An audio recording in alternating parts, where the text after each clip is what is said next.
suis producteur exécutif chez Folivary, donc de films d'animation. Récemment, nous avons produit Le Grand Méchant Renard et autres contes, Ernest et Célestine, la collection. Bonjour cher public, nous allons ce soir vous interpréter 3 pièces. Mesdames, messieurs, voici Le Grand Méchant Renard.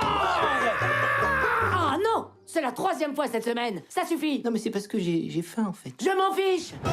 Pourtant j'ai tout fait comme toi. C'est-à-dire? Mais tu sais, le truc que tu fais là. Ah, ça. Et en ce moment, nous travaillons sur Pachamama, notre long métrage, le film Sam Sam aussi, et plein d'autres projets. Un ours et une souris, ça va pas, enfin c'est pas... C'est pas quoi? C'est pas convenable, ça se fait pas? Les ours en haut et les souris en bas, c'est ça? Eh ben oui, depuis toujours c'est comme ça, voilà. D'accord Ernest, t'as une cave? Bah oui, j'ai... Ok. Alors moi à la cave. Et toi ici.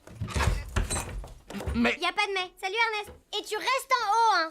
Alors, le cinéma d'animation est effectivement une industrie qui est relativement récente en France, qui s'est beaucoup développée avec la télévision dans un premier temps, puis avec le succès en particulier de Kirikou au cinéma, ces 15 dernières années maintenant on va dire. Et c'est vraiment une industrie dont la France est championne, hein, puisqu'on est le 3e pays producteur au monde d'animation, à la fois en volume et aussi en termes d'économie. Donc on a vraiment un gros secteur professionnel, que ce soit sur la série télévisuelle jeunesse, qui reste quand même le cœur de métier de l'animation, mais aussi sur du cinéma, du court-métrage et des projets pour un autre public, soit le grand public ou même un public, on va dire, adulte. Ici à Bordeaux, on a quelques sociétés qui se sont implantées. On est aussi à proximité du bassin angoumoisin, qui est un des plus importants en Europe, avec beaucoup de studios qui sont présents de fabrication, et puis bien sûr à Paris, où il y a des studios et aussi les maisons de production.